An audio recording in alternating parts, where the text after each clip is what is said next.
Can you say hard hats, folks? Hard hats, lunch pails, steel toe boots. Anything short of a championship this year is a failure. Look at this boomer right here.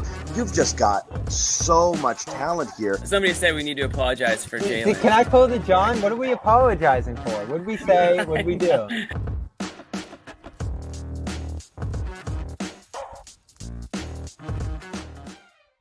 So you threw me, Jimmy. I'm not gonna lie. I was wondering why this wasn't a hard hat game, and then you snuck it on last second. Yeah, it came to me last like, wait a second, something feels off right now. Where's my head? This is a hard hat game. Reach for the handy dandy hard hat right by my side. Hard hats, lunch pails, steel toe boots. I haven't said that in a while. Hard hats, lunch pails, steel toe boots.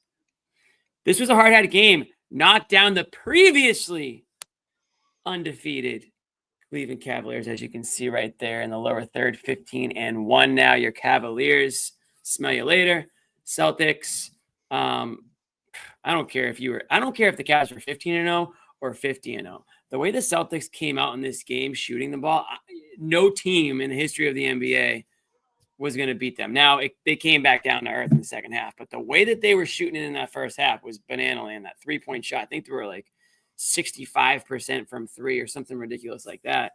And that's why when people say to me, oh, like, I hate the three-pointers, it's like kind of boring. It's like, not really for me, not really for Celtics fans, because the Celtics are so damn good at it. And again, I'm talking about the first half.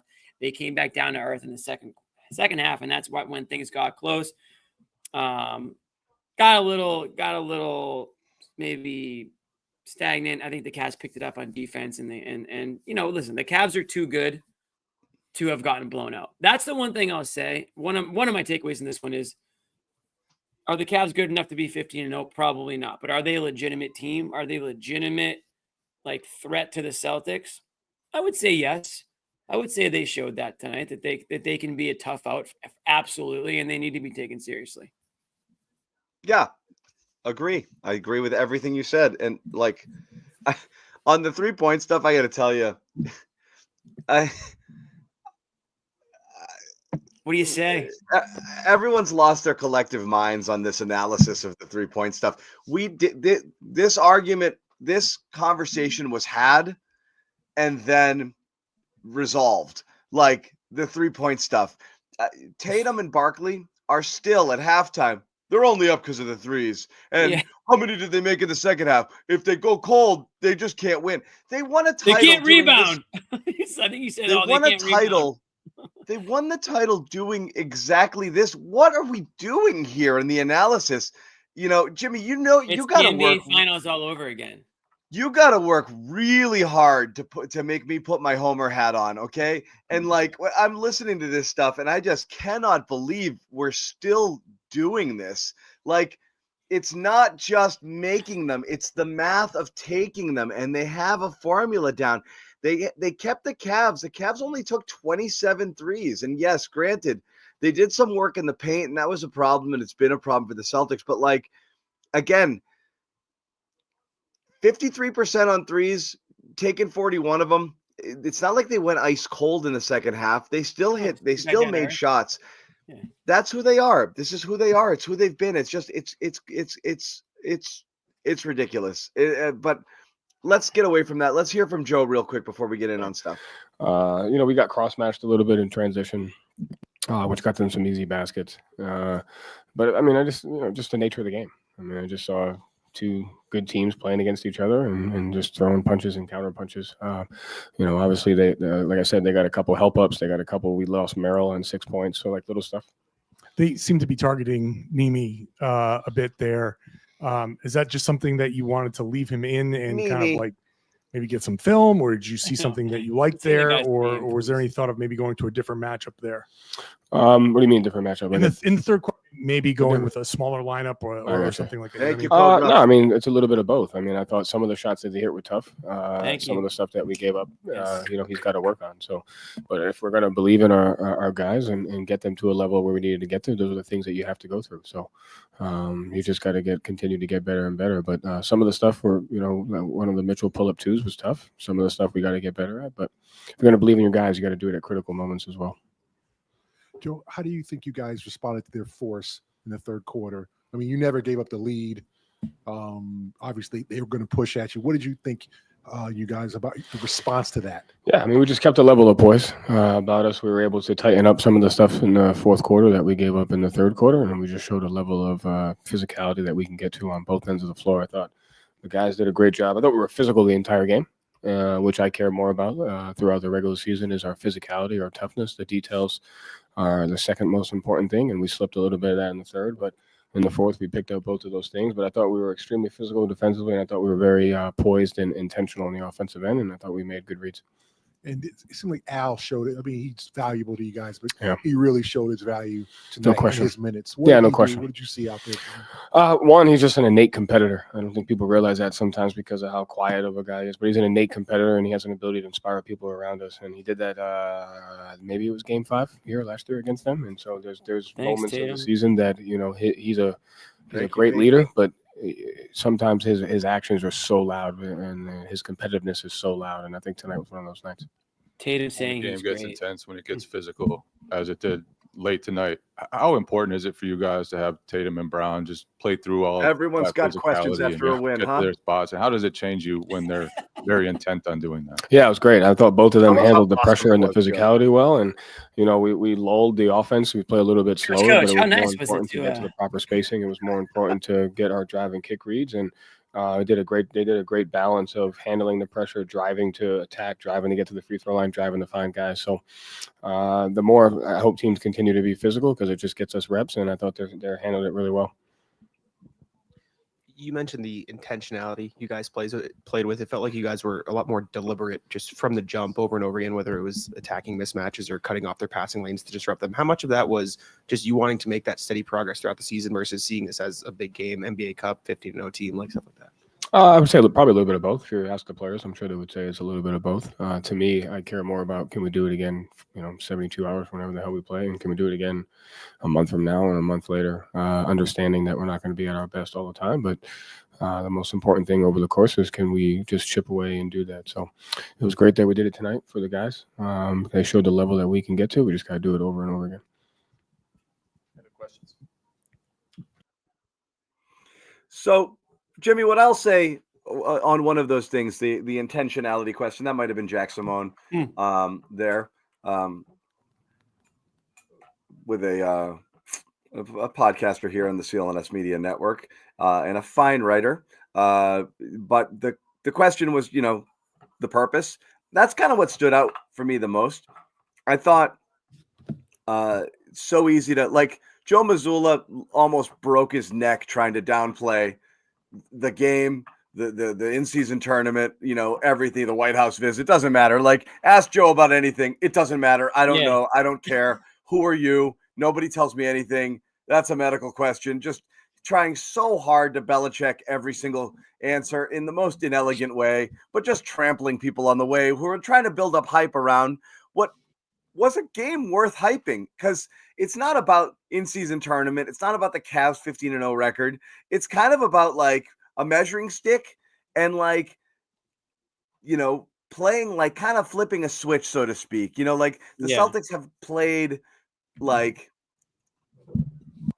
80% of full capacity, most of the year, 90% in spurts, incredible execution, dominant offense, stretches of good D, but like they're kind of just enough. They're doing enough. They're not out of their minds, killing people 94 feet, defending 94 feet, diving for loose balls. And that's fine. You don't expect it. But this game made them do that. They came out, this was like 6 guys on the floor playing defense sort of thing. Like, you can look at the first half numbers and say shooting variance. Celtics hit everything. Cleveland did not. A lot of that was Boston's defense, which was ridiculous and swarming and all over it. A bunch of guys fighting, hitting the deck.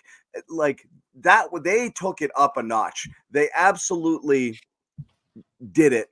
And like, it was good to see that, because part of me wondered if the Celtics would come out a little too cool for school and get smacked in the mouth by a team that Cleveland absolutely wanted to make a statement tonight, right? Mm-hmm. Absolutely did. And the Celtics didn't let them. They're like, no. We're the champs. We're going to show you how it's done. I love you. You don't get that out of November basketball very often. Like, the Warriors bring it out in them, and they did, and that was a really fun game. And this did. Freaking Cleveland on November 19th. Who saw that coming? When the season started, was this circled? No, but it was awesome. No, but it's a good thing Cleveland is doing what they're doing, because the rest of the East, man, we can get into the East later on in the show, I think. But I was going to say some of the teams out West get the Celtics fired up, because we only play them twice a year. And there's a couple of good rivalries out that way. Lakers, Warriors, I'm sure like Dallas and a couple of teams that you get out for. But out in the East, man, it's slim pickings. It really is. I think the Knicks possibly had that ability, but now who knows? We'll get into the Sixers later. I don't want to get too heavy on the Sixers yet, because I want to save some of that good stuff for later. But it is good to see the Celtics have a team circled that they can come out and remind everybody why they are the NBA favorites. Because you're right, from on a game-to-game basis, you're not going to see it. And you can't even really dog them for that, John. I mean, it's the grind of the regular season. It's playing against, the Pistons of the world, the Raptors of the world, the Wizards of the world. It's like, yeah, you're going to show up and you're going to do your job and, more than likely end up with the win. Is it going to go down in is Bobby going to have a soliloquy about it after the game? Probably not. This type of game he's more likely to. But yeah, the hard hat, listen, I don't wear the hard hat after every win. I wear it for the ones that really matter, and the Celtics need to show up for and play hard and do their thing. And tonight was that game. You can still find some issues. You can still find little issues, but at the end of the day, they took down the undefeated Cavs, a team that I think none of us really thought were good enough to be 15-0, and we probably still don't think that. But I'm coming out of this one saying, yes, I thought the Celtics were better going in. I still think that, but the Cavs are a team that plays hard. They're physical. They have an advantage on you down low, certainly. They just right now, one of the reasons why they are 15-1 is because they've been shooting the lights out from like deep, and I don't really know if that's who they are. Like the percentage wise, some of these guys are shooting way above their career norms, I would say. Yeah. And so I think tonight kind of came back down to reality a little bit, and you saw kind of what you saw. Yeah. I gotta say, you guys are in your chat. I love you guys, honestly, all of you. I really do. But you're losing your minds in the chat over the Kada stuff. Yeah. And Judah nails it right here. What do you want? We'll get to Kada. It's not the game story, guys. What are we doing here? This isn't the game story. Kada had a rough game. I thought Kada battled his ass off this game. This was a tough matchup. Dude, they hunted him. Trying to guard.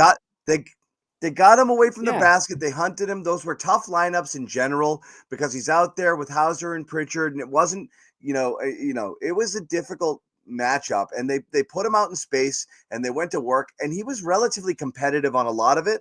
And in some cases, he got blown by. But I thought he was moving better than we've seen. Tatum got blown by a couple of times. Guys. I thought he did. I thought he battled. What in the world do you think Luke or Tellman is doing in this matchup? We said this a few games ago, John. We said you just got to make do with whoever the hell's out there at the 5 position until Porzingis gets back. Whether it's Kada, whether it's Cornette, whether it's Tillman, you have 4 all-stars around these guys, and yeah, it is on the opposing team to try to exploit that any way they can.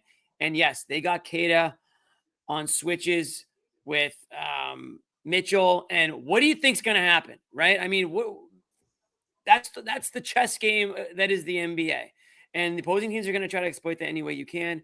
But unless the Celtics want to go small, they're faced with this situation right now. What is our situation, Dad?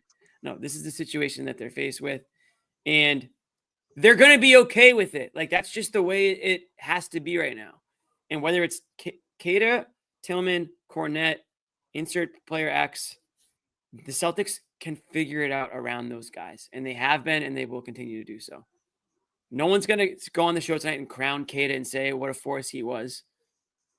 If you watch the game, you see what his limitations are. You see what the disadvantages are to having him out there. But I think he also still gives you that toughness that you need. He still gives you the physicality. He's still throwing down alley-oops. He's actually more mobile than I've remembered him being. The footwork is getting there.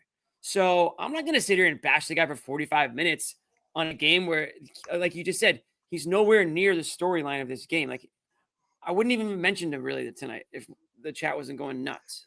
Yeah.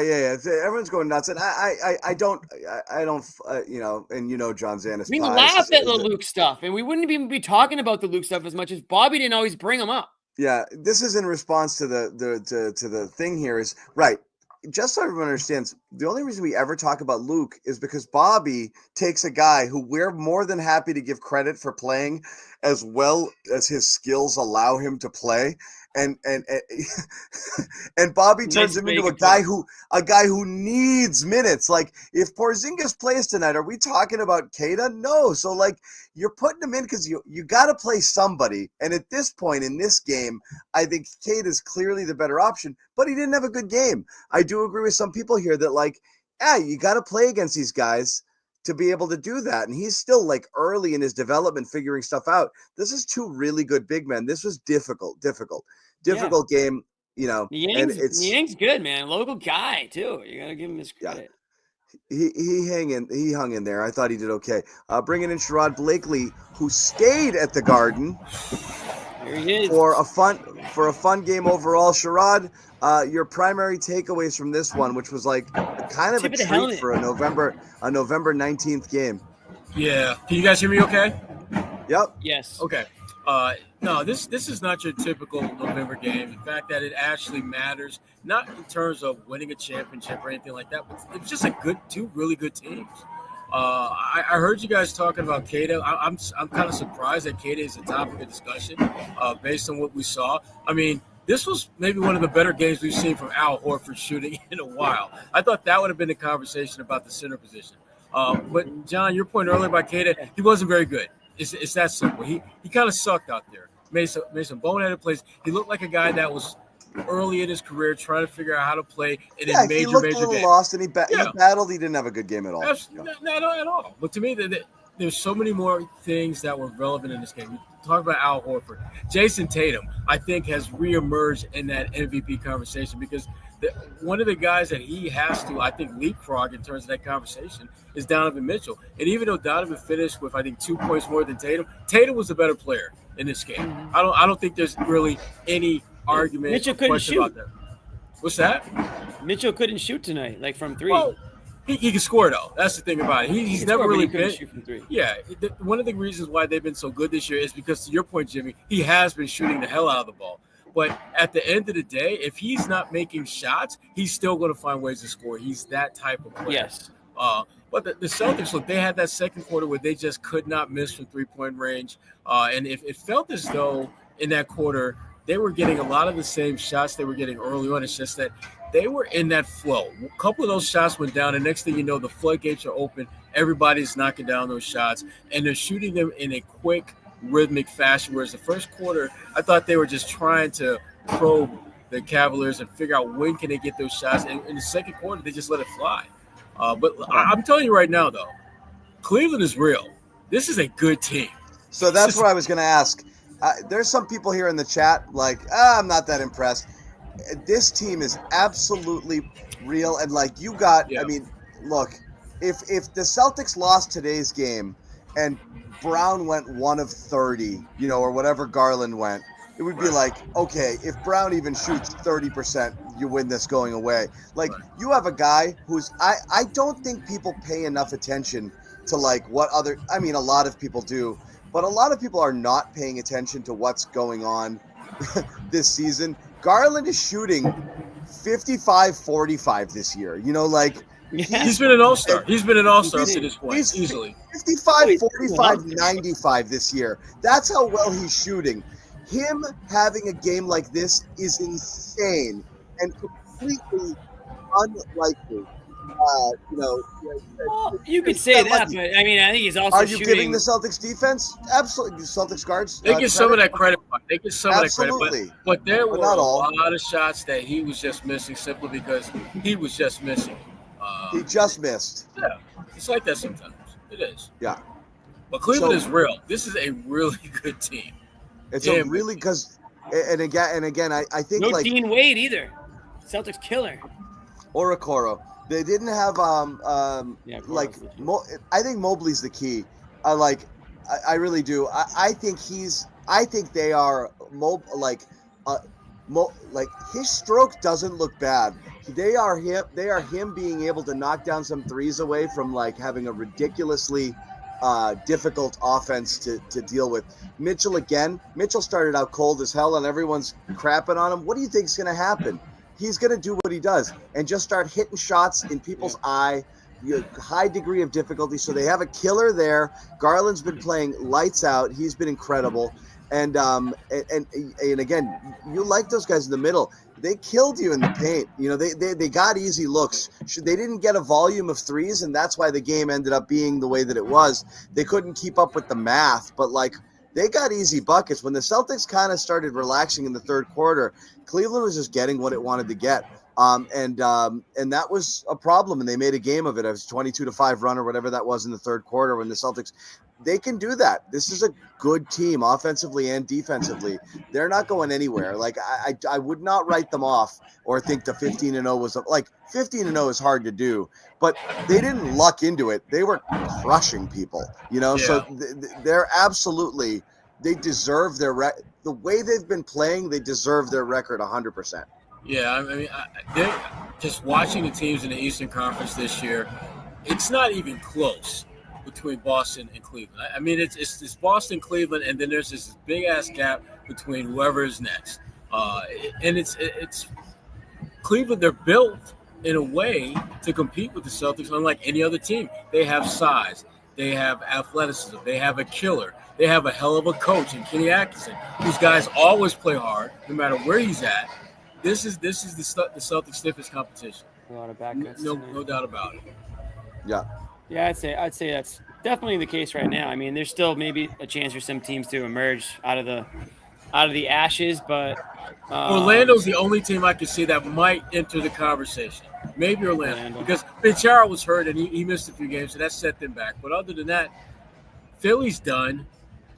Atlanta done. I mean, there's not it's crazy. You really might. It's early. I still like the Knicks a little bit. Yeah, it's still early.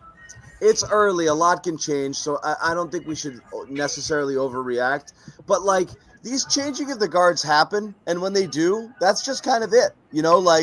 And the top four teams right now in the East are playing like the top four teams in the East, and everyone else doesn't look close. I think Indiana's going to I think Indiana's going to look a little better. Halliburton still has no legs at all. I don't know what the hell happened to him. He has not been the same guy since his hamstring injury last December or whenever he got that. It's really weird, but like Philly, and we'll talk about that drama a little bit later, is in a bad way. It really is a strange Eastern Conference year, but like I'm looking up and down here and I don't know who's got the horses to be able to like make a run at these teams near the top here. And I agree, Orlando might be your best bet for one of the others. So you could be looking at a legit changing of the guards with the Celtics holding the line here as a defending champs. And again, when you've got Tatum and Brown at your core, but these other guys are aging out and it doesn't look good at all. Changing of the guards? Meaning not the full guard, meaning the teams at the top you're so used to being up there, Philly and the like Bucks the Bucks and stuff. Yeah. Gotcha. So those teams they're aging out. They took one last shot. Like just look at what happened. The Bucks threw a Hail Mary on Lillard thinking that they could put together the superstar, tandem there. It's not working out. You're not getting consistent games from him. Middleton's been hurt the whole time. They're a bit of a mess. And then you've got Philly, you've got the Embiid and Paul George disaster right now that you're dealing with those guys not playing on back-to-backs and Embiid looking like a shell of himself. They're doomed right now. So, like, you're right. Like, it's a weird Eastern Conference. Cleveland's real. But, like, Cleveland might be OKC last year. Like, still, like, one year too early on them, I think but they're very good. They're very good. And Knicks can be a problem. I still think Indy with. I'm really impressed by them. Yeah, I agree. I am. Yeah, and they're Cleveland. Like they're going to get the least amount of publicity, right? As they usually do, and then they'll be like that tough team because they're not getting a lot of like like in the NBA circles that people will know that they're legit, but on a national scale, they're not a household name. Those players, even though Mitchell is a superstar, the guys on that team, they're not getting. No one's talking about them at the dinner table. So they're probably going to use that as an advantage. Just creep up on everybody, and all of a sudden, they're less legitimate threat. But the problem for Cleveland, though, is that the one team that they really want to creep up on, they're not going to get an opportunity to do that, and that's the Celtics. The Celtics know how real they are, and they know that you're going to need a Porzingis in the playoffs to get past these guys and feel comfortable getting past them. Because I'm telling you, man, those two. I mean, and we haven't even talked about Jared Allen. I mean, he's a double pretty much every time he steps on the floor. He's going to find a way, because of his size, his length, and ability to finish, to get you 10 points. And his rebounding and defense is going to keep him active and engaged on the stat sheet as well. So I'm telling, this team is good, man. They're better than I thought. Seeing them up close and personal tonight, they're a better team than I thought they were. I felt like a lot of people did that there might be a certain amount of fraudulence to this team. If you get a chance to watch them up close, nah, they're the real deal. They are the real deal. It's not fraud. It's not fraudulence. It's just they've been. I mean, they've been like the best offense in the NBA. Do you think that's legit? Do you think they're the best offense in the NBA? Like, I'm not sure if I believe that. So.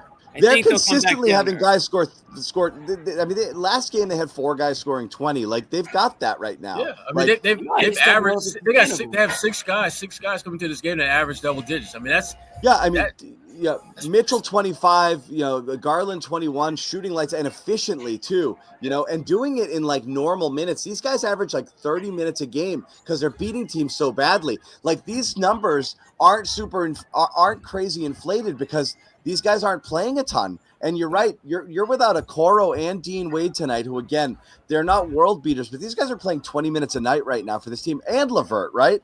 Who's scoring 12 points a game. So always plays well against the Celtics. Yeah. They were missing bodies tonight and put this up. And you needed to shoot 55% from 3 to win the game. This team is absolutely no joke at all. They're absolutely real. They're legit. Yeah. They're just not 15-0 legit. Like, that's all. That's all I'm gonna say. They're legit though. What if they won 15 straight games in the middle of the season? It just happened to be to start the season. No, I mean, I don't know. It's a little different. Give me your hypotheticals. I'm giving this team all the credit in the world because they're good, man. This is a good-ass team.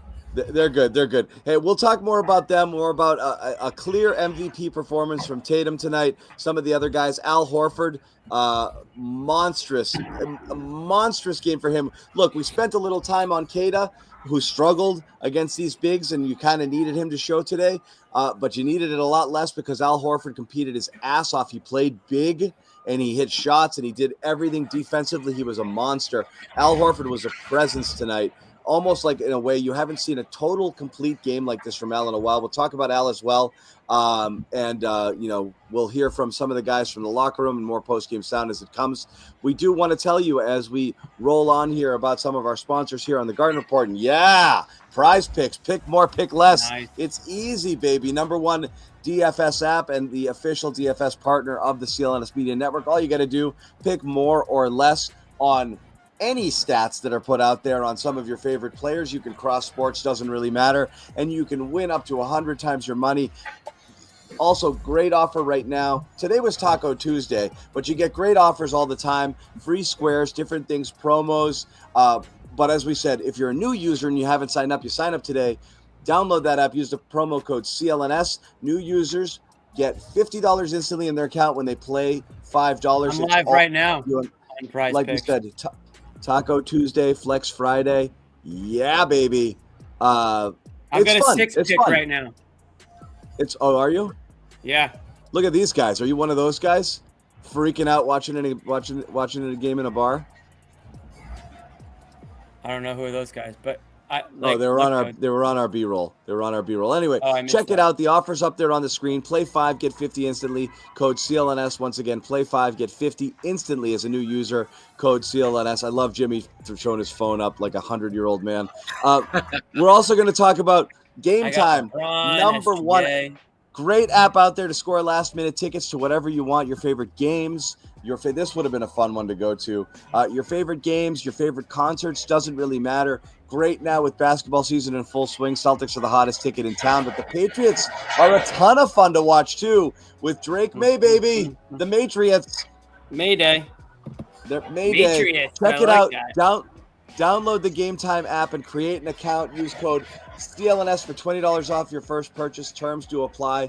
Great app to get in and check out, as we said, your favorite team, your favorite band, what have you. All-in pricing, so you know exactly what it is you're paying. Panoramic view from your seat, so you know exactly what it is you're going to be looking at when you get there. Really great. I use it all the time. I love it. I used it actually for a show this weekend. But yeah, it's worth it. Check it out. Best seats, lowest price, guaranteed. Back to the game here. And again, we've established that we think the Cavs are real. And we do. But so are the Celtics. And, Sherrod, what we were saying off the top, Joe Mazzulla can say all he wants to say about, like, he had a great quote about the post. Someone's like, what makes this, important? He's like, who told you that? Like in the pregame about the game. But the Celtics clearly took this one seriously. And I think Jayson Tatum set the tone for how things were going to go early. And again, he's kind of adding to that MVP resume right now. And again, it was silly to talk about it after 5 games. It's maybe dumb to talk about it after 10, 15. Well, soon you're going to hit the quarter pole of the season. You're going to start looking around and be like, Jayson Tatum's your league MVP right now. And I'm sorry if you did vote today that Tatum probably is. But he was serious. He took this one seriously. Not just offensively, but I thought on the defensive end, one of his livelier games. I think both Tatum and Brown have been maybe we've caught them kind of ball watching a little bit or standing around or, like we said, there's a lot of 80% effort games this year, which is enough in most cases. Tonight was everything they had. Yeah, they didn't have a choice. I mean, if they didn't come out balling, they were going to get their ass kicked. They've watched the film of Cleveland. They've seen how good this Cavaliers team can be, and anything less than at least close to their best just wasn't going to cut it. And you go up and down this roster. I mean, even guys that didn't put up like major numbers still came up with big plays. I mean, Derek White, big plays. Peyton Pritchard, big plays. Their rotation guys stepped up and did what they had to do. But you're right, John. I mean, Tatum definitely set the tone with his scoring, and I thought it's just overall impact. This was the type of game that when you're putting together like a Jayson Tatum for MVP reel, you're going to take major pieces from this game as be part of that. Yeah, White and Pritchard, they both had a couple big threes in that fourth there, but it was Tatum pretty consistently from the beginning to the end.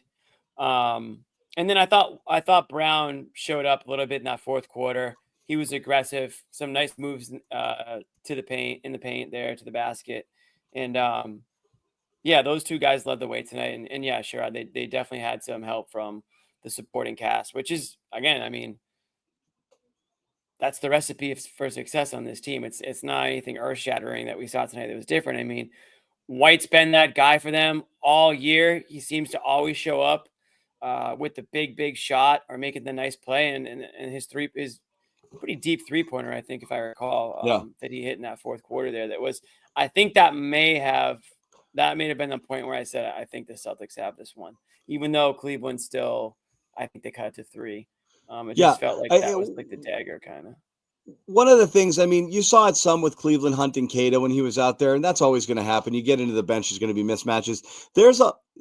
When Cleveland gets into their bench, there's a lot of opportunity to hunt people down. I think they just brutalized Garland all game long, which is what you're supposed to do. You do it to guys like Garland, you do it to guys like LaMelo Ball. They're super dynamic offensive players, but like if you're going to be a team that's going to run out guys out there that can't defend their position, then yeah, you got to hunt them. I think they sometimes maybe go too far with it. You saw Tatum late in the game trying to force it down the middle, a turnover that could have been important, ended up not being. I think they were up 7 at that point, so not as big a deal, but like that's what you got to do. You got to go after those guys, and that's always going to be an issue with teams like that, like the Cavs, and it's always what makes the Celtics virtually impossible to deal with is they can defend, almost every position. Everybody out there can defend their position. Everybody can shoot it. So again, it's always problems, but Cleveland does pose a lot of matchup issues here for the Celtics. And again, I'd be really curious to see what would happen if they played a series and both guys are healthy. And it's going to be fun to see what happens when they, when Kristaps comes in and, how that's going to change the dynamic. We do have some interesting Porzingis news to talk about a little bit later in the show. So we will talk about that. We're also going to hear from Donovan Mitchell, who does admit that, this was kind of a game we were, and you know what? Atkinson said it a couple days ago that he called this game what it was. It's big. We want to play. We want to see it. We want to have as a, why a lie? test to see why lie? Why does Joe do what he does? It's a big game. Here's Donovan Mitchell.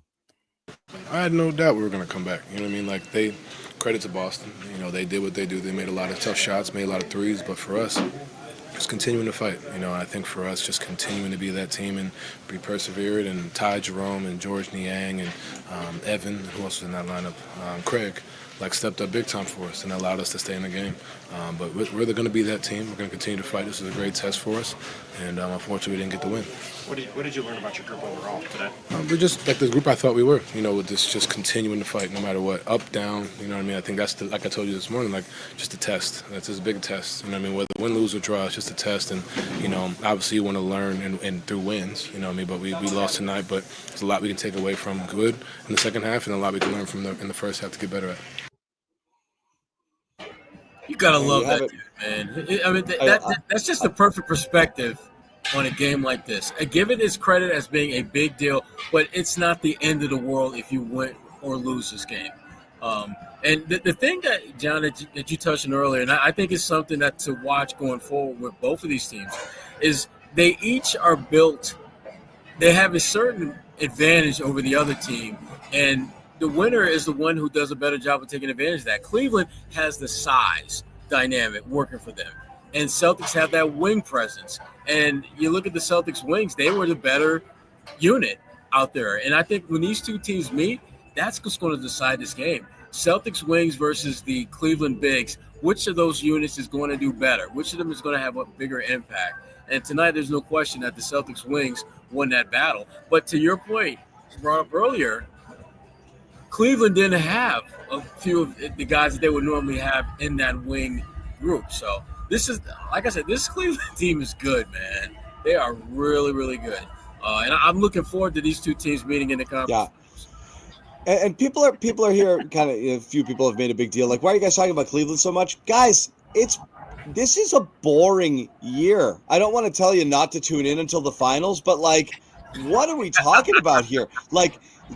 This is I go back to my experience of covering the Patriots for 20 years, and I'll tell you, for the 20-year period of the Tom Brady, Bill Belichick dynasty, and I'll tell you, they were dominant, and it was so freaking boring because they didn't play a game that mattered until the conference finals every single year. And this is kind of roughly, if Cleveland didn't exist right now and you're watching these other teams flail around and argue with each other and suck and not be able to defend and old guys looking old, it would be oh God. I mean, you watch, but there's no fight. You need villains. You need opposition. It's actually refreshing to see a team that okay, I see you. So again, why are we talking about Cleveland? One, it's a measuring stick. If Cleveland came in here and whipped the Celtics ass, if they were cold from three and they taught them a lesson, the vibes would be weird right now. It'd be are they? So you wanted to see a good game, but I respect. I think it's real. I think the question is Cleveland real? And I think the answer is, yeah, they're real. They're absolutely real. And that's good because otherwise this is going to be boring as shit. It really, meaning winning is good. When you get to the playoffs, you don't care how you win. During the regular season, you want some intrigue, you want some fun, because it's a long season. You just want to blow teams out in the regular season by 18 and 20 points. Okay, if that's what you think is fun. But I think it's fun to have good competition, good rivalries. So you do want to see it up there. And you thought Philly and New York this year, East Coast basketball, that would be the beginning. It doesn't look like it, you know? It doesn't look like it, right? Like those teams are a mess. I mean, at least Philly's a mess. And I don't really get a chance to. I don't think any of us get a chance to watch Cleveland that much. It's not like they're on national TV every game, even though they are a good team. So just a little something different. I mean, we're not gonna. I mean, if you guys don't want to talk about Cleveland, then this probably isn't the post-game show for you. I mean, the Celtics played Cleveland tonight. There's a lot of you in here who don't want to talk about Cleveland. Celtics played this team tonight. We won't talk about them like Friday night or whatever. Let's talk about how Kata sucks. That's a good topic. And this is, and Judah hit it again here. This is what we've said with Pritchard emerging, like once Horford's, once Porzingis is back, but with Pritchard emerging as a legitimate starting caliber guard in terms of he's playing in a six man of the year candidate, like that's it. You've got seven starters, 7 starting caliber players. Mm-hmm. You know, and that's just going to wear teams out. Again, it's always why the Celtics have an advantage. Cleveland's like, but again, Cleveland's got some players there too. So I like it. Other takeaways from this game here, and I know we've talked about Tatum, we've talked a little bit about Kata, but again, we didn't talk about the Al Horford turn back the clock game. This was an awesome Al game. This was one of the best we've seen from Al in a while. Doing a lot of things that we've come to expect from Al, but we know that 3 blocks. Yeah. I mean, that's like Atlanta Al with the block shots. We don't really see that too often since he's been in Boston. So now this was a really good game for Al, and they needed that. And I think that's the thing that we shouldn't get lost on the fact that they needed Al Horford to play this well. The points were great and knocking down the shots. They absolutely could have used that, but it's what he was able to do defensively and being that interior presence that they needed. Because if there's one thing that the Celtics have not looked great at this year, and that's defending the paint. They've been a pretty kind of soft team in the middle for the most part. Al did a great job of just kind of really not allowing that narrative to continue, at least tonight. Yeah, and again, Cleveland is going to focus more on inside interior 2-point field goal, right? I mean, they're not, even though they are scoring at an elite rate right now, they're not a huge 3-point shooting team. So they are going to attack the paint. And they did obviously have a huge advantage points in the paint tonight, even though Al did a good job. But him being able to put in that type of performance against a team that does have big guys, like you mentioned, Jared Allen, to name one of the better, defensive big guys and just force double guys in the NBA. They're a physical team. And so for Horford to be able to play that way, again, he's not going to go 82 games. They don't need him to. They don't want him to. But for him to be able to show up when it matters most, like we're talking about, the Celtics, whether or not they can flip the switch against these big teams, for him to be able to do that makes you feel a little bit more better about everyone wants to talk about Kata, but the real story at that position tonight is Horford. And yeah, the 3-pointers are a bonus, and that's something that obviously we've come to expect with him now over the years, is to hit a few threes, 2 to 3 threes or whatever it was. I think it was a 4 tonight, or did he hit 3? Forget if he hit 3 or 4 threes, but he hit. He hit. Where is it? 4 threes, 4 of 5 from 3 for him. So, yeah, awesome game. Awesome game. John, what are you giggling about? Somebody put one of the comments was Niang is a doughboy. I texted the group earlier and I was like Niang's dad bod is killing me right now. Like it's just killing me all game. It's like he looks like I don't know. It's just I don't know. Like a charity basketball game. He's just killing me. We're setting up. We're going to hear from Bobby. We're going to hear from Bobby and Noah from the Garden, getting out of the locker room, getting some commentary there as well. We're setting up that shot, and we're going to hear.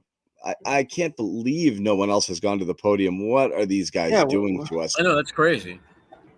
I thought we missed something. To us? No, I've missed nothing. Nothing. But I'm setting up one other thing, and we'll get into it real quick. Hold on 1 second. That's pretty good. Yeah, what did we miss? That was the one about Yang. This one. Yeah. No, we don't have that. We do want to tell you briefly about another one of our sponsors. And again, this one's a big one for you renters out there. Super great offer here through a Built Rewards program. Have you checked it out? Everyone's paying rent, right? Stinks. I am. If you haven't heard it, you're about to thank me, because what you can do with Built, you earn points on rent. And reality, when you pay your rent through Built, you don't even have to check with your landlord to start earning points. You use them, and that's what it is. You use them and get rewards points. So if you're going to be paying rent, why not use Built? Start taking advantage of it. Apply that towards groceries, travel, practically anything you want. No cost to join Built. As a member, you'll earn valuable points on rent and everyday spending. You can transfer Built points to your favorite hotels and airlines, and even the ones you haven't heard of. 500 airlines, 700,000 hotels and properties around the world that can redeem Built points towards. Points can be used. Points can also be redeemed towards a future rent payment. Unique experience that only Built members can access. So if you're not earning points on rent, my question is why? Why not? So again, to do it, start earning points on your rent by the rent you're already paying by going to joinbuilt.com/garden. That's joinbilt.com/garden. Make sure to use that URL so they know that we sent you. Joinbuilt.com/garden. Start earning points on your rent payments today. All right, back to the game itself here, and let's see what we've got. Nope, we're still setting up, and no one here is talking for the game yet. So I'll go back around since you didn't really talk about it. Sherrod, I'm kind of the reason I'm not doing the Cada conversations, because Bobby's going to come in friggin' swinging. Okay. And it's going to be brutal. Yeah. Right. Yeah. And it's just, I freaking hate the Celtics center position because of that. Luke is Luke. He's your third center. Cada, guess what? Cada's like your second, third center. Why? We'll just wait for Bobby. Yeah, I don't really have a ton of energy on it either. I've actually liked what Cada's been able to give them. You know, I mean, this is a guy that we didn't really have any expectations for to begin the year. Then he really shows out in a handful of games, and now people want to tear him down from it. You know, and it's really, I think a lot of what the Celtics are getting are almost like a bonus here. We were really concerned about this position that they were going to be in, the 5 spot, you know, with just having basically Horford there. And we were worried about having Cornette as the only guy that was going to be able to come in and spell Horford until Porzingis could come back. Now you've got another guy in Cada who's doing that as well. So, like I said, found money. Yeah, it's found money. Exactly. That's a perfect way to put it. Money. And I do think Cade is getting better, man. I mean, this is a guy that played 0 minutes for them last year, most games. And Mazzulla backed up Cade tonight too. When one of the reporters asked Mazzulla about whether or not he considered taking him out of the game, he said, "You got to have confidence in your guy, you know, at all stages of the game. You know, you can't just be yanking them at the first sign of trouble in a situation where they don't have a ton of options behind him, especially." So, he had a -15 tonight. No one's going to say he had a great game. The bench in general tonight wasn't good. Those minutes were not good. I almost can't believe we're back to he's your third center while talking about a different person. Like we're doing it. We're doing it all over again. Celtics look like they're setting up two podium chairs. So my guess is we're looking at Tatum and Al together. Who do you think? Oh, Sherrod, I muted you because it's a little loud back there. So we'll be getting podium coming. I think.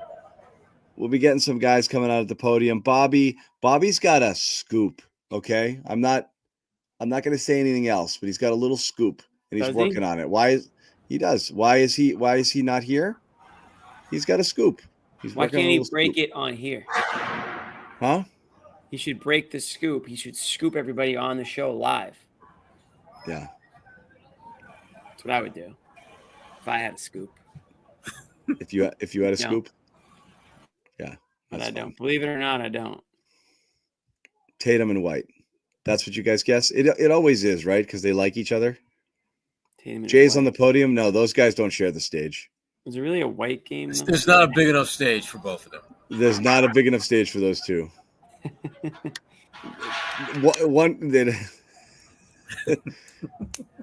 What is this question? Mint chocolate chip? I don't know what we're talking about here. Oh, that scoop. The ice cream scoop is what we're talking about. Yeah. So as I said, waiting on podium, waiting on Bobby. We are not sitting here talking Kata, but we're happy to take questions here if anybody wants to ask anything for Sherrod or Jimmy. But again, rehashing what we said earlier, love being able to play a game of this intensity. I said it earlier, Sherrod. I love the fact that the Celtics clearly cared about this one and weren't too cool for school about it, because I thought they could have been. Yeah, and let's be honest and keep it real. We've seen it before. We've seen it probably more than we should. They definitely took the Cavaliers serious. They definitely came in with the right attitude towards this game, and they did what they had to do to win. The third quarter, I thought they kind of eased up off the gas a little bit, got a little too comfortable. But for the most part, this was a really good win for them. Really good win. Yeah. I didn't talk about Jalen, and everyone's going to get mad at me if I do, but kind of a weird, incomplete game for him today. The degree of difficulty on some of his shots was crazy.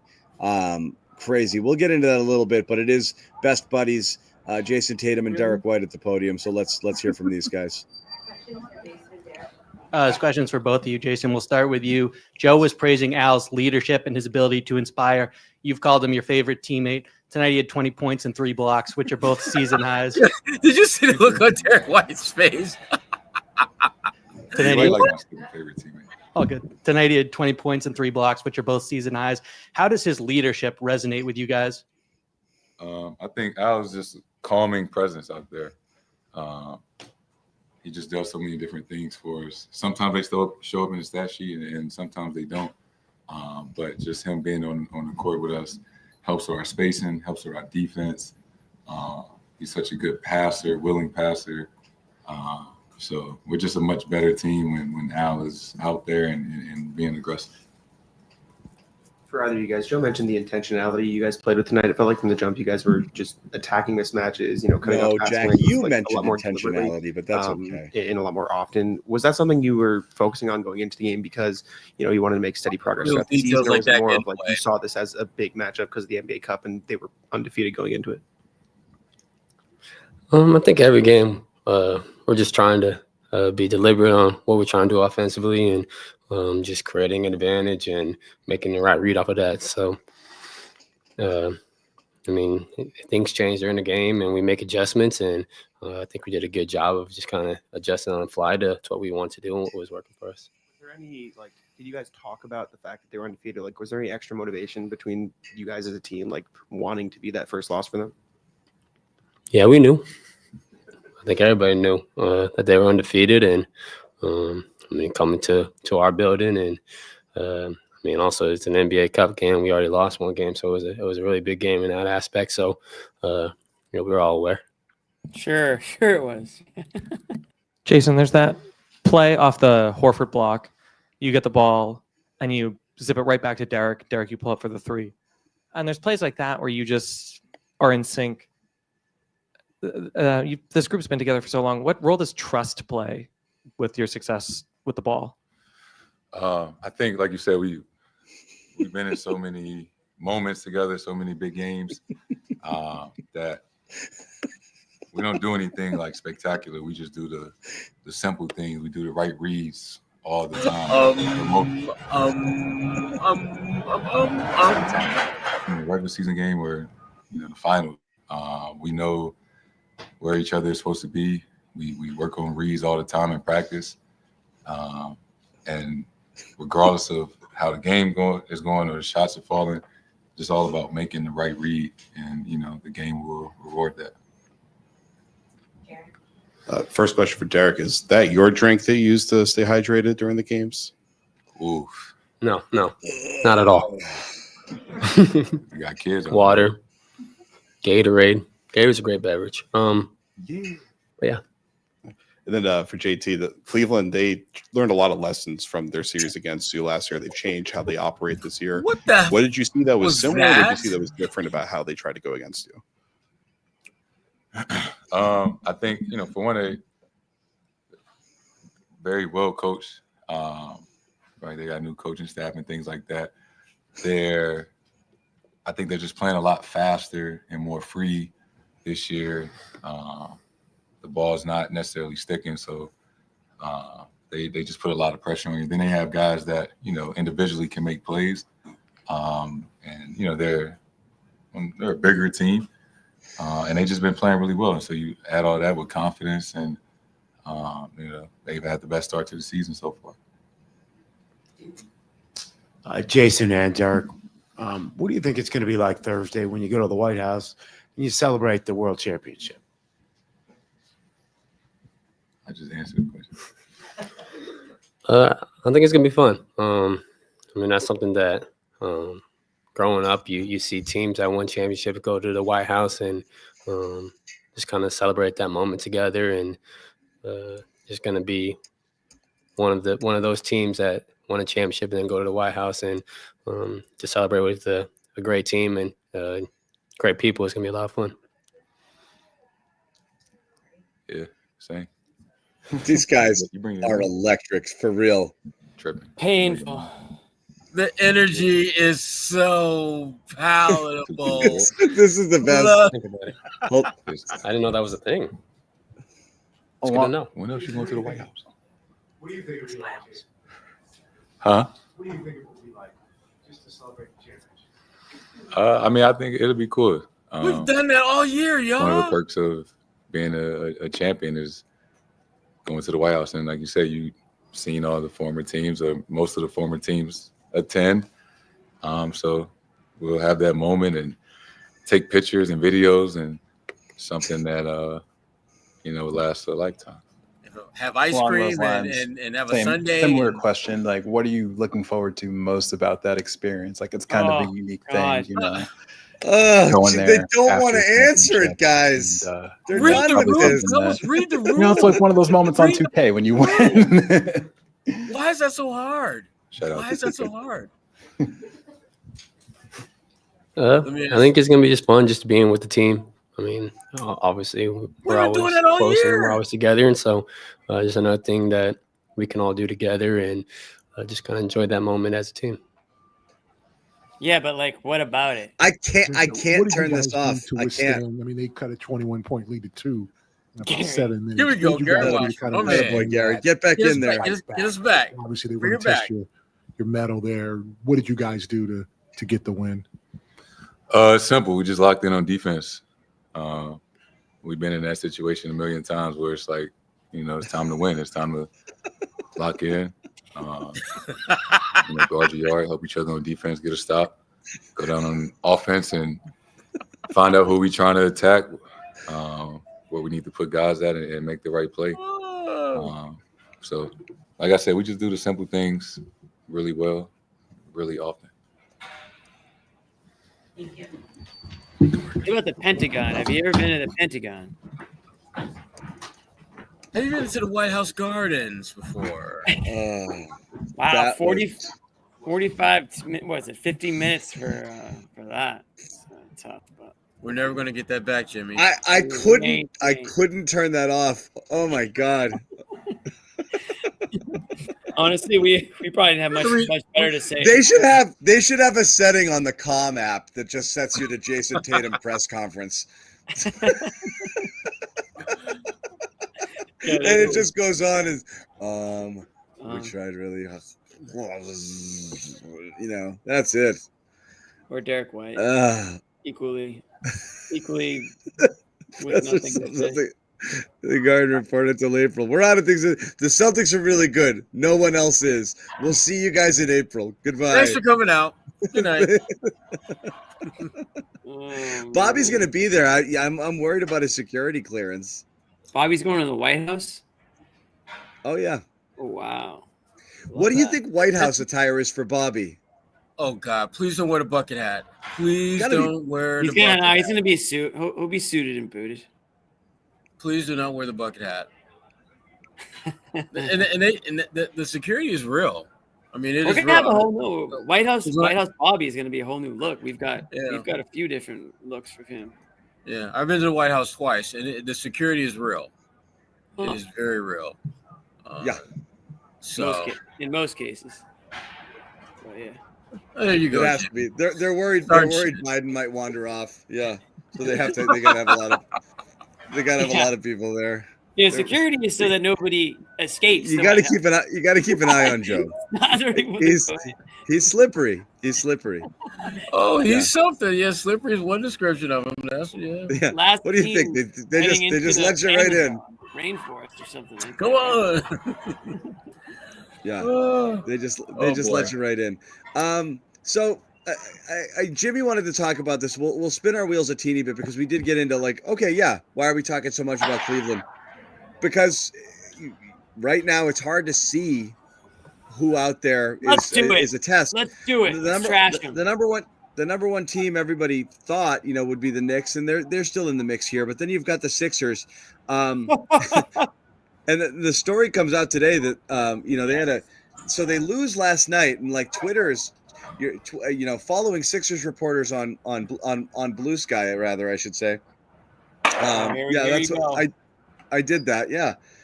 Following along on Blue Sky, and they're like, wow, Nick Nurse still hasn't come out for his presser. It's 20 minutes after the game, 30 minutes after his game.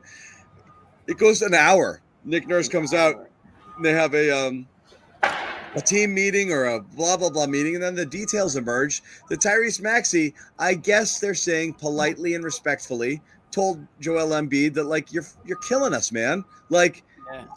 It starts with you, big fella. You got to set the tone. You're late to everything. You don't care. It's just killing us all. And look, this goes back to Embiid for a while. And I know there was that there was a column that people made a big deal about one line in the column. And I get it. The reporter overstepped for sure. But the general theme was building off of what people have observed of Embiid and how he carries himself with teams is he's just doing his own thing. He-D-G-A-F is exactly what it is. He-D-G-A-F. And people at home he does his own thing. He's never been in shape his entire life. And people are, I don't know if I can count on this guy, but Maxey just flat out says, dude, you're literally late to everything. It's just, you're just not part of it. You're not plugged in. You're not engaged, and it's killing us all. There was, I was reading an excerpt from a story written, early on in Embiid's career where when Brown was the coach, and apparently all of his assistants held a meeting and brought him in there, and they were like, so we got to tell you, Embiid's killing us. He doesn't respect anybody or listen to anything we say. And he's like, why are you telling me this now? So this is something that's plagued him for a while. Jimmy, you want to go to town on this now, and so I'll let you have your first shot here. Yeah, well, this goes back to one of my favorite movie quotes, Julius and Bertier. Right? What was the quote, John? Attitude reflects leadership, Captain. And that's pretty much what Maxey had to say to Embiid. Reportedly, we'll just say reportedly, so we don't have to keep saying it. We'll say reportedly once, but that's what Maxey said to Embiid. It's listen. You're supposed to be the leader here, right? You're supposed to be the captain. You're supposed to be the guy that we all look towards and follow, right? And we have big plans here to go far into the playoffs. And I think they want to win a title over there in Philly. At least last I checked, that seemed to be what they wanted to do. But they don't go out and put the work in. And by they, I mean, what's Embiid doing? And if it's health, then fine. We know that he gets banged up. I'm not questioning his entire career. I'm not saying that the guy is just never tried or never, played through pain and all that stuff. But right now it's not working. And that Sixers team is a laughing stock of the league right now. And you do not want to be there, but that's where they are. And John, you even said, even when Embiid's out there, he looks like trash. He's not even playing well when he's out there. So you're either getting a guy who's, first of all, playing not even 50% of the games, right? But I mean, at best, it feels like he's going to play 50% of the games.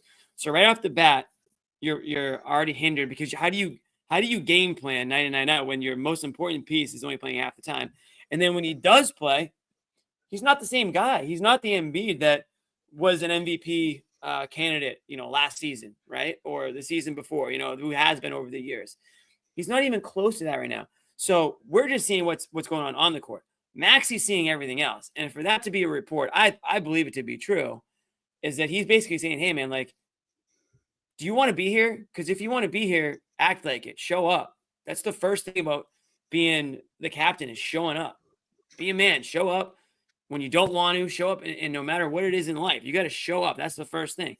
And if he's being late and not putting in the effort, not practicing with the team because he doesn't want to get hurt, not playing the back-to-backs, not playing for whatever reason, it's going to be pretty deflating to be anybody on that roster, especially a guy like Maxey, who is a young star, superstar in the making type player, has shown flashes of that. And he can't get out from underneath Embiid right now. And so if I'm a Sixers fan, I am absolutely losing my shit right now because the process is over. The window with Embiid seems to be over. The last decade has been a waste. Like, it's just one, go down the line, whether it's Simmons, whether it's Fultz, go down the line. It's been one issue after another with this franchise. And now it's like they're in way too deep. They got Paul George, who's obviously got his own, has had his own health issues over time. Where do they even go from here? It seems like they're donezo. And I know it's early, but I just don't see how you just turn it around. Well, the biggest issue that they have, Jimmy, and you just touched on, is that there's no future for them. I mean, it's one thing when teams suck, you're thinking, okay, they suck, they'll get a good pick and a good draft, and they'll start the rebuilding process. But this team wasn't built to rebuild. When you go out and get a guy like Paul George, that's not what rebuilding teams do. And the thing to me, the biggest concern, if I'm a Sixers fan, my biggest concern right now is Maxey, not Joel, because Joel, he is what he is. Maxey is one of the few bright spots that organization has right now. And if you keep treating him like a second and third class citizens, he's going to do what he's going to want to out. He's going to want to leave, and there will be a ton. The worst thing that could happen to them, right? Yeah, and no one would fault him for wanting to be out, especially now when he's made it clear that, look, our so-called best player, I'm letting him know that he needs to step his game up and be a better leader. And if he doesn't make any changes, Maxey is well within his right to say, I want out. And you better believe there will be dozens of teams lining up for a shot to trade for him. They do have. Thank you, Drew. Thank you, Drew. Appreciate that, man. Thank you, Drew. We're gonna bring in Bobby and Noah from the Garden right now. But he's annoying too. And bring him in. Hey guys, what's going on? Jared McCain. What's up? What's up, team? How's it going, guys? What's up, folks? Good now. We just bashed Philly. I couldn't wait for you. Yeah, I think you did a good enough job there for all of us. We caught the tail end there. Oh, did you? Well, I'm not done with you. Did. I'm not done about it with you guys at some point. We'll jump back to the Celtics since you guys are here. Yeah, it was an impressive win. And I was kind of torn back and forth about, like, are the Celtics going to come out and hit droves of threes and blow this Cavs team away? Or are they going to be a little colder and the Cavs will take advantage of their inside defense? And the Cavs were able to take advantage of their inside defense again here. But the Celtics started, 18 of 25 from three or something out of this universe. So not only can the Cavs not compete with that, no one can compete with that. And when it came down to earth a little bit, this game got closer. These two teams look fairly competitive, and obviously Cleveland was down almost all their wings, and Sam Merrill played on a bad ankle too in this game just to get them through it. So we'll see what happens the next time around in early December. Hopefully both sides are a little healthier. Obviously Porzingis looking like he's nearing a return now, and hopefully these Cavs wings are starting to get their way back from these ankle injuries that they suffered over the last handful of games here. Karis LeVert, too, another guy you just badly miss in a game like this. So I don't think this was super indicative of what this matchup would look like in the playoffs, but it gave us a nice taste, and it was a fun one to watch, the big swings both ways. Yeah, I was downplaying this game before the game to Bobby because I just think, they're going to face this team 3 more times. But there was like a playoff level feel to this building maybe not playoffs, but like definitely a gear higher than what we've seen during the regular season. And I think everybody on the Celtics was downplaying it too. Like they were all saying, this is just another game. Like we want to win every game equally. But from the beginning, there was just like an intensity and a focus that they had that I think is part of why people have been frustrated watching them, even though they've been beating opponents and they were 11-3 going into tonight, is because I think you saw in most of this game, the third quarter was obviously a letdown, but you saw a level of like defensive focus that we haven't really seen from them for extended periods of time. So I think it just reminded us like how this team won a championship and what they can look like at points. And then obviously the third quarter stuff I'm sure you guys talked about with Nimi and everything. But that was my big takeaway is like, okay, there is this other gear, and when they lock down, and Tatum talked about it too, like when they buckle down, it's different. Yeah, that was our first takeaway. The first takeaway here was they lied to us. Like they took it seriously. It was extremely obvious from their effort. This looked like, it was one of those like, wow, like it looks like they've got 6 guys on defense sort of effort. They were swarming. They were hitting the deck for loose balls. Everything was clearly ratcheted up a level from an intensity standpoint. So Horford they didn't too, want you got the playoff effort from him. Yeah, they didn't want the upstarts coming in and like, they clear. I don't know if it's the cup. I don't think so. I think it's 15-0 Cleveland's. I'm not downplaying. They had to save their cup life.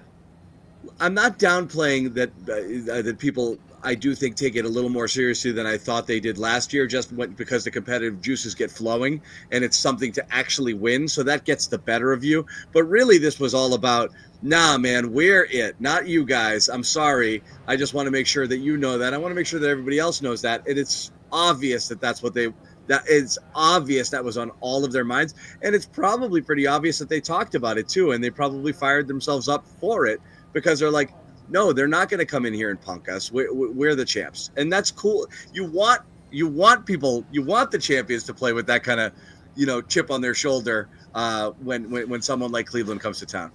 Yeah, and I don't think the Cavs laid down. I thought they got a lot of resistance from them. I thought there were times in this game where the Cleveland really pushed them, and it was a disappointing Garland performance for sure. And I thought Mitchell eased his way into this game and didn't get going by his standards until pretty late. But Mobley gave them all he could. Allen's a load out there. It's a tough team, and it's a well-coached team, and I think it's a nice contrasting style against Boston. I thought Atkinson would come in there and shoot a bunch of threes and try to do that whole thing, but instead they're trying to beat teams at the basket, and you got all those floaters that different guys hits, and it's a nice change of pace for the league, and they run too. So it's a fun team, a team you're going to see again pretty soon here, obviously, and probably one that you're going to see down the line in the playoffs. It's hard to imagine these two won't meet in the postseason. Yeah, and I think that was, Tatum was asked about how different this team is post-game, and that's, he spoke to the pace, the different coaching staff. And yeah, it's obvious, everybody knows at this point that they're a much better team than they were last year. But seeing it in person, you could feel like, okay, you can see that they're just playing with just a different momentum. Mobley especially. Yeah, Mobley was a good example. I mean, Darius Garland, I don't know, did you think that was the reason that he went 3 for 21 was more of a defensive adjustment the Celtics made, or more, because he was missing some easy ones, and so I don't want to say they shut him down, but they also forced him into some really tough looks. And in transition, Derek White really had his number. He wasn't himself. But that was the big difference, I think, between this team and what the 15-0 Cavs have been so far, which he's been playing like a real superstar.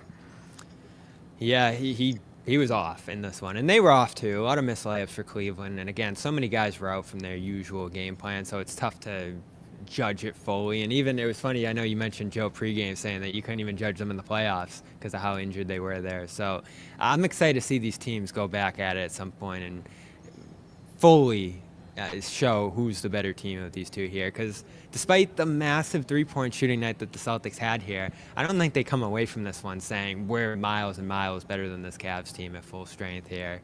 But again, you go up 21 and sometimes you let your foot off the gas, and that might have been the name of the game in the third quarter, especially where you let Kata go so long there through some of his struggles. So might be a little fool's gold with Cavs comeback too.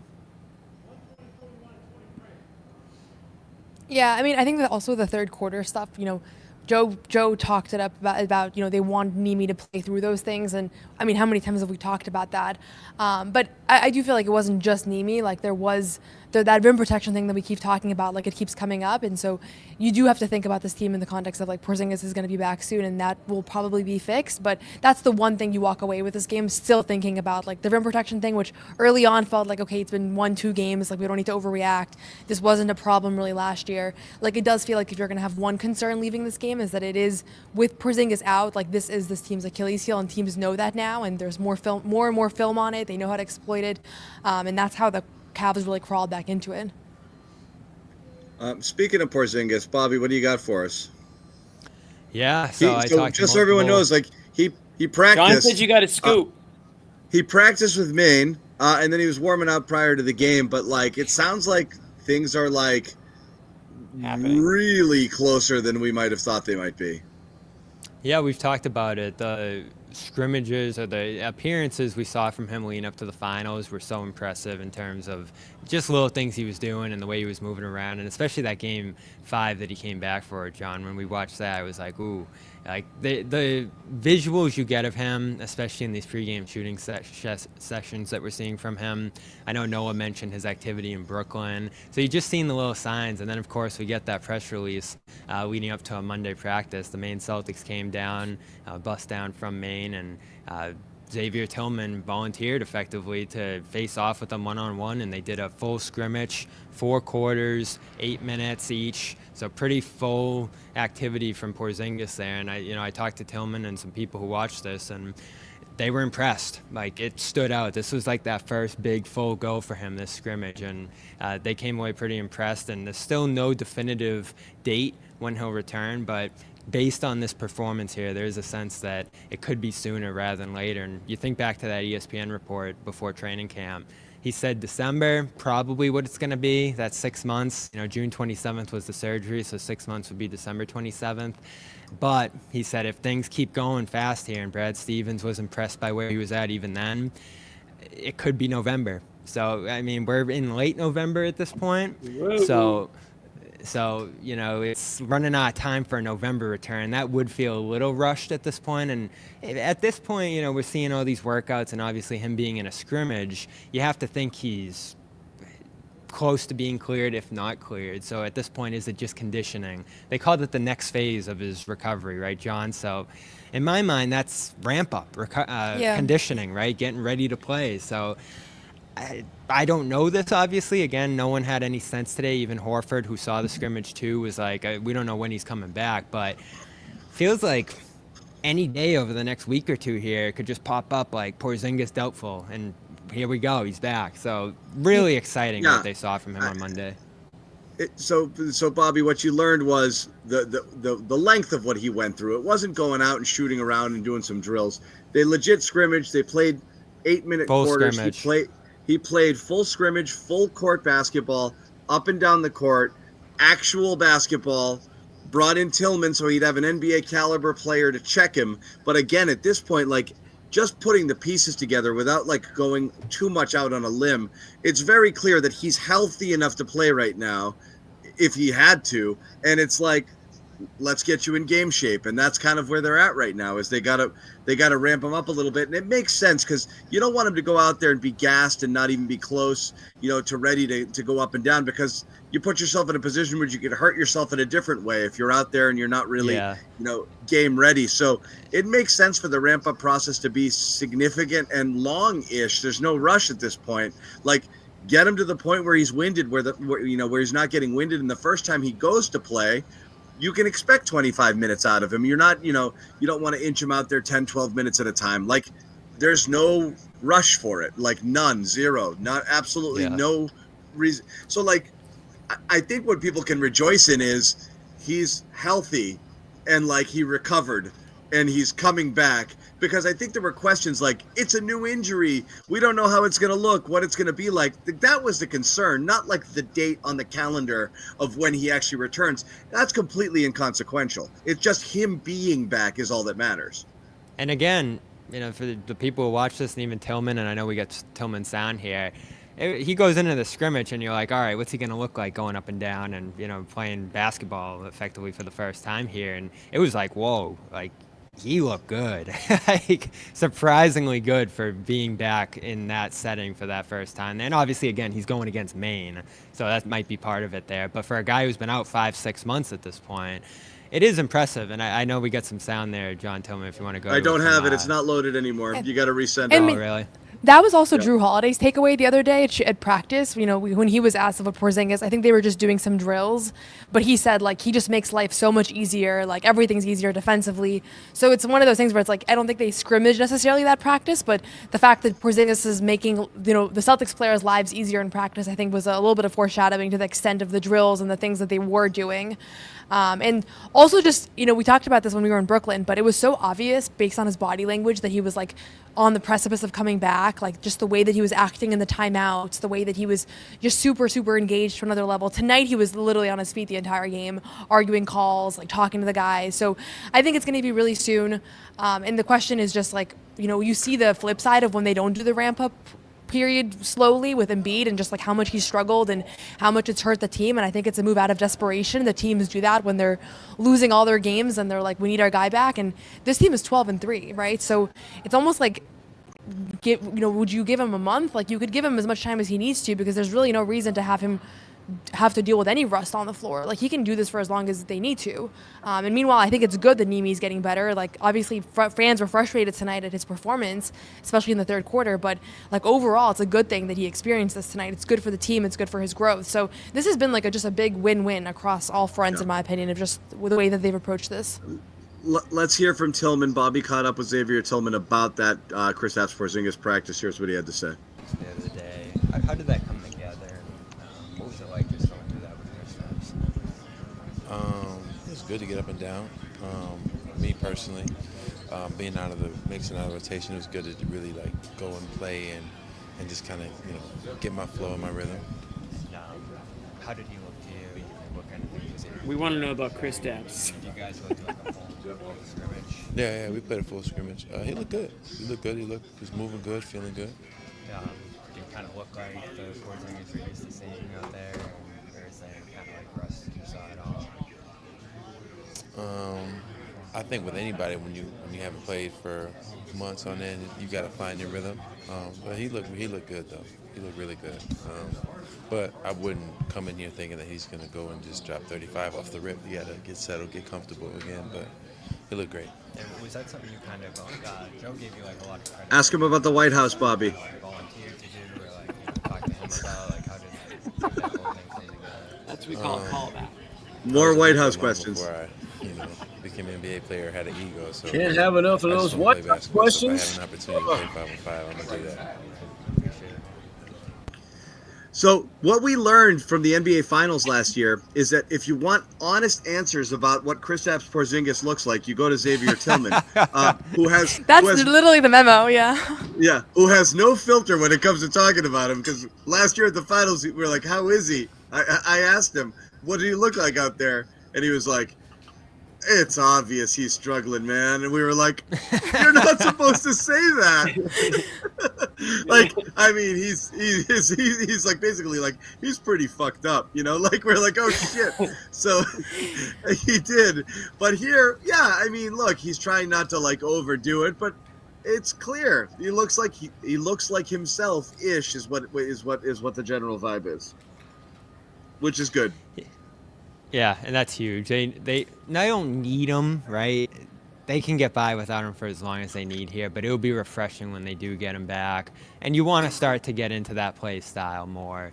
Him and Horford together, the rotations with Horford off the bench, the stuff you were doing last year, and you can manage them. Although when I talked to our friend Dr. Flynn, John, after the injury, she had said this isn't something that is going to linger or you have to manage or something like that. Once you're healed from this, you're healed from this. So that's the encouraging part, is that it's not going to be him coming back and then him missing a couple games managing it, or him having to take off. I'm sure he'll still rest the back-to-backs just for general health reasons, and they won't overdo it with the minutes. But once he's back, he's back.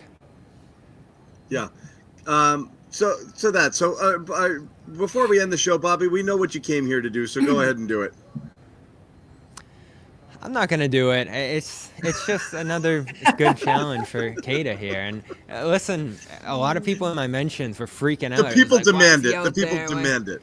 Yeah. Yeah, they want me to rip him tonight, but I'm not gonna. I think it was a good experience for him. I think Joe's intentions there were right. How many times have we said, for the sake of development, for the sake of putting guys in positions that'll help them grow, you might take a loss, and they easily could have lost this game because of that third quarter stretch with him out there, and it was a very difficult matchup. I don't think, especially that Golden State matchup, was probably the hardest he had faced before. Now having to deal with so much around the basket in this game, it was almost harder for him. So we'll go back and watch it, how much was actually his fault, but it was, a -15 during his minutes out there, and there were some notable plays where he really just got put in the blender. So it's tough. Like, they're making him switch. They're making him cover space and ground between two guys out there. How many times did the Cavs in this game give it to a guy in the pocket and had a guy running free back line and dunking? It was like 6, 7, 8, 9 times in this game. So it was a really tough matchup for centers. Horford had his struggles in those spots too. So I'm not going to rip him. I'm not. I'm gonna say, as much as you say this about Keita, I'm gonna turn around and I'm gonna say it about you. This is growth. This is maturity. This is development. This is what I've been saying all year. I said from the start, if you gotta put Luke on the back burner. We barely even talked about Luke today. We were watching the game no, together. I never We said didn't- once put Luke in. If you got to put Luke on the back burner to help Keita grow, help him get where he needs to go, I'm all for it. Oh, that's why they're doing this. Today is the day Bobby became president. I'm proud of you, buddy. I really am. It's good stuff, for real. All right, so we got all that out of the way. We are going to, we'll do this because we haven't done it yet.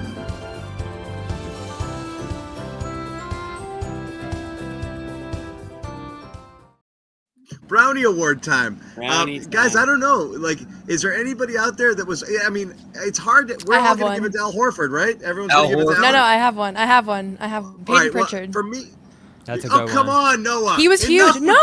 Enough with your, this is a valid take. I'm not. Shocking. Okay, I don't have the box score in front of me, but he was huge. He had some huge plays. plays. Second quarter, he was a big reason why they took the double-digit lead, and then in the fourth quarter, he hit that big three to give them a 7-point lead. And I think that he's just underrated. I don't know what's happening, but I think underrated. Like, this has been he was huge tonight. I don't think he's gonna get a lot of media for it because there were bigger performances. Yeah, but that wasn't his fault. That wasn't his fault. You're not wrong. All I'm saying is, the All-Star agenda is real right now for you. This is something you're sticking with, right? You're taking No, it's not that he's an All-Star. No, I don't think he's an All-Star this year. He will be. Eventually, yes. Yes. Eventually. But I do think Brownie's underrated, right? He was an underrated performer tonight. Pritchard's a good call, Noah, because it was. Thank you.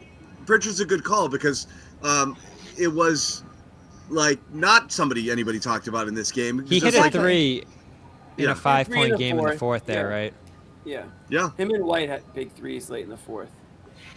For sure. White with an offensive rebound. I thought Brown, too, as shaky as this game was for him. He fouled a lot. He turned it over. He had some big baskets late and some moments in this one where his aggressiveness was needed. Brown can't get just honorable mention. It's the Brownie Award. He's not the winner. He's not the winner. Oh, he can't be the winner? He's not the winner. No. Is he not allowed to be the winner? Well, Derek White's a good one, too. Typically, White's a pretty good one. No one's talking about D. White, and D. White was extremely solid all game. And again, you guys asked a question earlier: how much of Garland was the guards and the pressure that was put on him, and how much was on his own?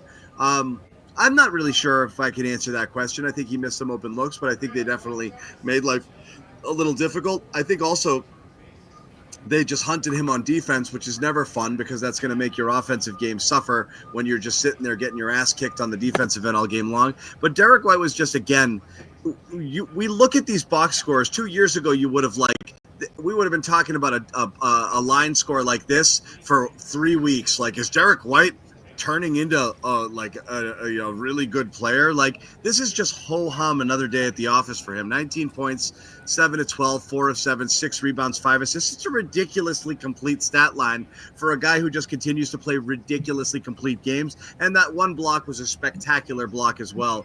So again, with the one turnover, like, Derek White continues to be like a near flawless player, and we barely talked about him tonight, but it's just workmanly. That's why the Brownie exists. He typifies Jimmy's hard hat mentality here, right? He does. And it kind of looks like he's wearing a hard hat at all times anyway, so it fits perfectly. But yeah, I mean, White's a good one, Pritchard's a good one, and then I think Horford's the obvious Brownie award tonight too. Turn back the clock a bit, the outside shooting, but not just that. The blocks. Bobby, just He's had some crazy presence. blocks this year. Yeah, the interior presence he looks 10 years younger tonight. So, was it the matchup? Was it the fact that it was a big game? Was his playoff Al mentality? All those things. Al Prime. I like to call him Al Prime. But, yeah, he gets my Brownie award. But you guys also, I think there's a few different Brownies tonight, which is the beauty of the Brownie, really. Especially around the holidays. You can go back for more. Oh, man. Can't wait. Oh, gosh. Oh, good. They're rolling out the mop. They're rolling out the mops behind you. We are going to wrap it at this point because who's next for these guys? Who do we have on? Washington Wizards. The White House, man. Wait, are they going to the White House? Party at the White House, baby. Bobby, will you be in attendance? I'm hearing. Yeah. Wow. Gonna go see Biden. What's the White House fit? What type I don't of know. hat I gotta do you figure wear that at the out. White House? I'm gonna have to look into past White House visits and see what the trends are. You should wear like one of those like eagle I think hats, it's just business like formal. with the strings and flapping wings. Like the bald, for bald eagle or something patriotic for sure. Or do you have like a full like red, white, and blue suit? Yeah, I don't know if I'm gonna do that, but I want you to. It'll be something good. Yeah. All right. So White House is on Thursday. The Washington Wizards on Friday. We have coverage from the White House. Bobby Manning will be in attendance. Can we get Bobby in the hard Noah, hat? you too? Maybe? I'll be there too. Can we Noah get will one be of there them to too. bring the hard hat? We're How about gonna have White House correspondents on CLNS on Thursday. That's a first. I'm really psyched about that. CLNS secretary. Yep. So we're going there. Those guys reporting from DC, and then we also, of course, have the game, the Wizards game on Friday, and we'll be back with a Garden report there. Any closing thoughts, guys, before we wrap it? I'll ask you because we asked everybody else. I'll ask just Noah and Bobby their take on this. How real is Cleveland for Jimmy's take? 15-0 might have been a little bit inflated, even though I think they've earned every bit of every win that they've gotten this year. But how close are they for real to the Celtics? They're real, and Joe even said it before the game. You didn't see the full Cleveland last postseason, and they still pushed the Celtics hard in that spot. Their bench is much better than what we saw tonight, too, of course. I think they're for real, and I love the mix of offense and defense that they've had. Of course, so much of their success on offense has been playing at a crazy pace. That might not be possible in the playoffs, but even if their offense comes down from where it is right now, the greatest of all time alongside Boston's from last year, to top 5, 10, that's still a big improvement over where they had been under a very defensive coach in J.B. Bickerstaff. I love the coach. He was obviously on the staff that beat the Celtics with the Warriors there in 2022. So there's going to be some more great games between these two teams this year. I think they're 100% for real. I think they're now the biggest threat to you in the conference. I'd mostly agree with that. I do think they've established themselves as the biggest threat / other teams have eliminated themselves as being taken as serious candidates, so it's a little bit of both. But I would be very surprised if this team was able to beat Boston in a 7-game series. I think they're the only one in the East that can, though. I don't know. The East, I don't even know what to say about the East because it's such a mess, but I don't see a path where they beat this team 4 out of 7 games. So that's the thing. I'm like, I don't even know if there is I don't want to be like there's no valid threat for them in the East, but I don't view them as like what they did this summer and what they've turned into this season as something that is going to be a real considerable threat to Boston. Whereas I do think there's multiple of those in the Western Conference, but time will tell of how legit they are. Yeah. All right. Well, again, fun night, packed house here in the Garden Report. I think the fans were excited to see a game and a true test, and again, a real treat for a November game. So we appreciate all of you who hung out here and watched the entire show with us. It's great. A lot of fun, as we said, more coverage throughout the week, including the White House on Thursday and the Washington Wizards on Friday. For Jimmy Toscano, Sherrod Blakely at the Garden, along with Bobby Manning, and Noa Dalzell. Thank you guys again for watching. We will see you on Friday. Wait, Amit's got an outro for us, I think. No, he doesn't. He said he was going to work on an outro. He had a phenomenal game. Phenomenal game. Horford's out. I think it's an option. That did not sound like a chair. It was a freaking chair. It does sound like a chair.